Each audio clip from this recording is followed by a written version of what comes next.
நம்ம எல்லாருக்கும் ரொம்ப பிடிச்சது பூக்கள் இல்லையா? அந்த பூக்கள் எத்தனை இருக்குது அப்படின்னு பார்த்தீங்கன்னா, எத்தனை வகைகள் இருக்குது அப்படின்னா 6,00,000 வகைகள் பூக்கள் இருக்கா இந்த உலகத்தில் அப்படின்னு சயின்ஸ் சொல்லுது.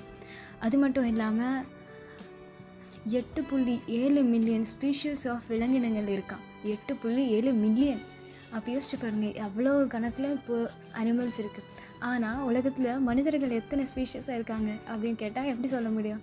மனித இனத்தில் ஆண் பெண் அது மட்டும்தான் இருக்குது. இன்னும் சொல்லாத திருநங்கைகள், இவ்வளோ தான் இருக்குது. இது மூணே வகைகள் தான். அப்போ யோசிச்சு பாருங்கள், கடவுள் நம்மளை எவ்வளவு நேசித்து இந்த மனித இனத்தை படைச்சிருக்க முடியும் அப்படின்னு.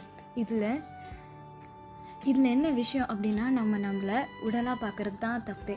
ஆண் பெண்ணுன்னு பார்க்குறது தான் தப்பு. 2500 வருஷமாக இதே தப்பை தான் பண்ணியிருக்கீங்கன்னு இறைவன் சொல்கிறாரு. அந்த 2 புறம் மத்திய நடுவில் இருக்க ஒளி புள்ளியை பாருங்கள். என்ன ஒளி புள்ளிலாம் ஒன்றும் தெரியலையே அப்படின்னு கேட்காதீங்க. அதுதான் ஆத்மா.